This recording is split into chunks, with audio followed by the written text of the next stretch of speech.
بسم اللہ الرحمن الرحیم الحمدللہ والصلاة والسلام علی رسول اللہ اما بعد۔ یقیناً تمام تعریفیں اللہ کے لیے ہیں، میں اس کی حمد بیان کرتا ہوں اور اسی کی میں تعریف بیان کرتا ہوں۔ اللہ کے سوا کوئی بھی معبود برحق نہیں، وہ یکتا ہے، اکیلا ہے، اس کا کوئی بھی شریک نہیں۔ اور میں یہ بھی گواہی دیتا ہوں کہ ہمارے نبی جناب محمد رسول اللہ صلی اللہ علیہ وسلم اللہ تعالیٰ کے بندے اور اس کے آخری رسول ہیں۔ اللہ تعالیٰ آپ پر، آپ کی آل پر اور تمام صحابہ کرام پر ڈھیروں درود و سلامتی نازل فرمائے۔ حمد و ثنا کے بعد اے اللہ کے بندو، معاشرے کی بنیادی آکائی گھر ہے، اس کی اساس افراد کے روابط، تعلقات اور باہمی تعاون پر ہے۔ اگر یہی افراد اپنی ذمہ داریاں جان کر اس کو پوری محنت، دیانتداری اور صلاحیتوں کو بروئے کار لاتے ہوئے نبھائیں تو یہ خوشحال گھرانے کا ذریعہ بن جائے گا۔ اس طرح پرامن، خوشحال اور پائیدار معاشرے کی اساس یہی گھرانے بنتے ہیں۔ انسان اس معاشرے میں مختلف کردار ادا کرتے ہیں۔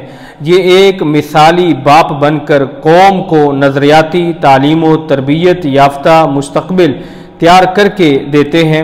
کبھی یہ بھائی بن کر اپنی ذمہ داریاں نبھاتے ہیں۔ یہی انسان بچوں کا کردار نبھا کر گھر کے آنگن میں خوشیوں کا گہوارہ بنا دیتے ہیں۔ ماں باپ کی آنکھوں کی چمک اور ٹھنڈک بن کر دونوں کے درمیان محبت کا رشتہ مزید پختہ کر دیتے ہیں۔ اے اللہ کے بندو، پیار و محبت کے جتنے بھی تعبیرات کی جائیں، اس کا عملی نمونہ میاں بیوی کے تعلق و رشتے پر صادق آتا ہے۔ محبت، پیار اور ہمدردی کے اس بندھن کی شروعات صرف 3 لفظوں سے ہوتی ہے اور وہ ایجاب و قبول کا ہی نتیجہ ہوتا ہے۔ اس بندھن کی افادیت، اہمیت اور مصالحت سے بھلا کون انکار کر سکتا ہے؟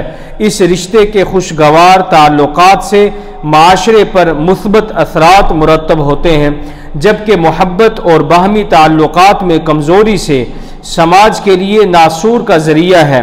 اس رشتے کی نزاکتوں کے پیش نظر دونوں طرف بہت بھاری ذمہ داریاں عائد کی گئی ہیں، جس سے ایک باشعور سماج جنم لیتا ہے۔ اس لیے میاں بیوی کو چاہیے کہ وہ حقوق و فرائض کی سر انجامی کے لیے پیش رہیں۔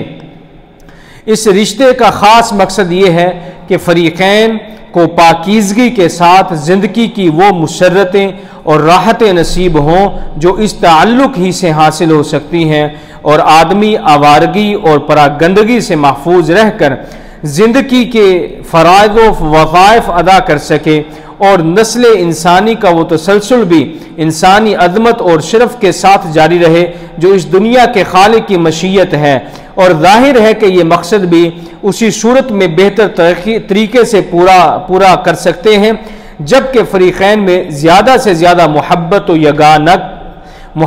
اور یگانگت اور تعلق میں زیادہ سے زیادہ خوشگواری ہو۔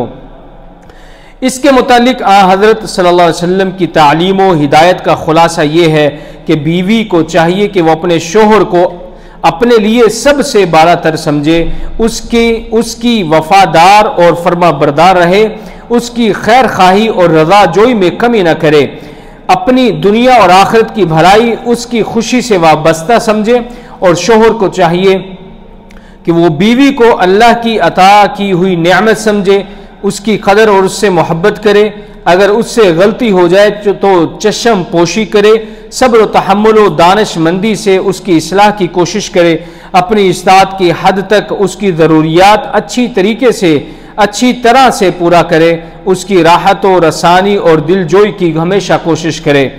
اے اللہ کے بندو، رسول اللہ صلی اللہ علیہ وسلم نے ارشاد فرمایا کہ مسلمانوں میں اس آدمی کا ایمان زیادہ کامل ہے جس کا اخلاق برتاؤ سب کے ساتھ بہت اچھا ہو، اور خاص کر بیوی کے ساتھ جس کا رویہ لطف اور محبت کا ہو۔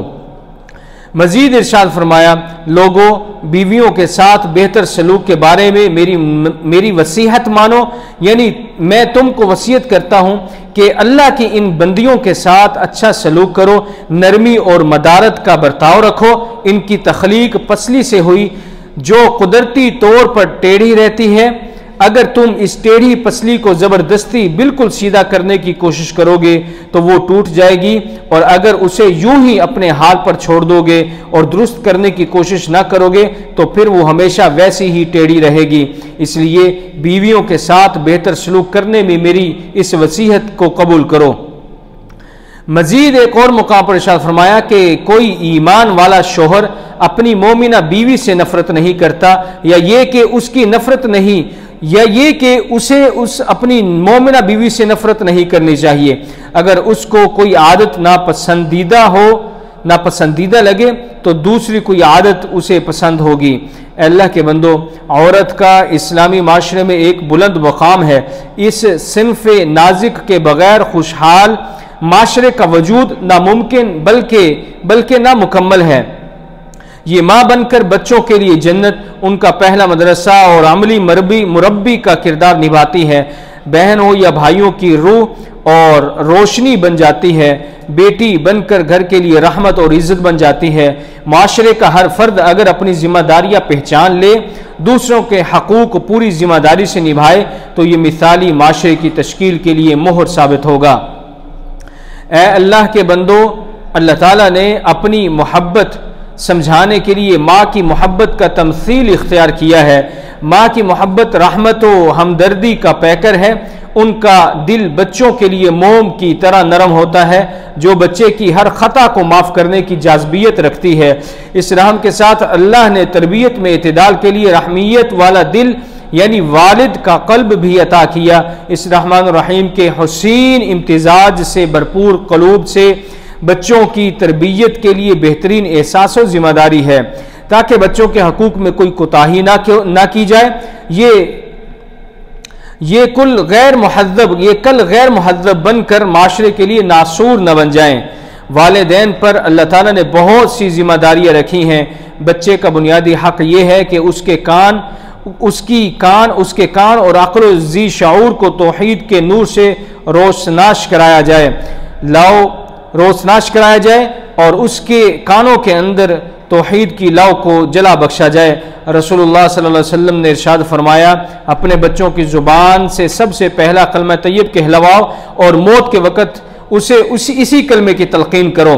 مزید رسول اللہ صلی اللہ علیہ وسلم نے ارشاد فرمایا، کسی باپ نے اپنی اولاد کو کوئی عطیہ اور تحفہ حسن اور ادب اچھی سیرت سے بہتر نہیں دیا، یعنی باپ کی طرف سے اولاد کے لیے سب سے اعلیٰ اور بیش بہا تحفہ یہی ہے کہ ان کی ایسی تربیت کرے کہ وہ شائستگی اور اچھے اخلاق و سیرت کے حامل ہوں۔ اللہ کے بندو، رسول اللہ صلی اللہ علیہ وسلم نے مزید ارشاد فرمایا، تمہارے بچے جب 7 سال کے ہو جائیں تو ان کو نماز کی تاکید کرو، اور جب 10 سال کے ہو جائیں تو نماز میں کوتاہی کرنے پر ان کو سزا دو اور ان کے بستر بھی الگ کرو۔ اے اللہ کے بندو، بچوں کی اچھی تربیت اور ان کے ساتھ حسن سلوک کرنا شریعت کا ہی حصہ ہے۔ رسول اللہ صلی اللہ علیہ وسلم نے فرمایا، جس شخص کے ہاں لڑکی پیدا ہو پھر وہ نہ اسے کوئی ایذا پہنچائے اور نہ اس کی توہین اور نہ قدری کرے اور نہ محبت اور برتاؤ میں لڑکی اور لڑکوں کو اس پر ترجیح دے، یعنی اس کے ساتھ یعنی لڑکی کے ساتھ بیٹی کے ساتھ ویسا ہی برتاؤ کرے جیسا کہ لڑکوں کے ساتھ وہ کرتا ہے، تو اللہ تعالیٰ لڑکی کے ساتھ اس حسن سلوک کے صلے میں اس کو جنت عطا فرمائے گا۔ مزید رسول اللہ صلی اللہ علیہ وسلم ارشاد فرماتے ہیں، داد و دہش میں اپنی سب اولاد کے ساتھ مساوات اور برابری کا معاملہ کرو۔ اگر میں اس معاملے میں کسی کو ترجیح دیتا تو عورتوں یعنی لڑکیوں کو ترجیح دیتا، یعنی مساوات اور برابری ضروری نہ ہوتی تو میں حکم دیتا کہ لڑکیوں کو لڑکوں سے زیادہ عطا کرو۔ اے اللہ کے بندو، والدین کی اس جہاں فانی میں کل سرمایہ اولاد ہی تو ہے، جس کے لیے وہ ہر طرح مشکلات و سختیاں برداشت کر کے ایک فعال شہری بنانے کی کوشش کرتے ہیں۔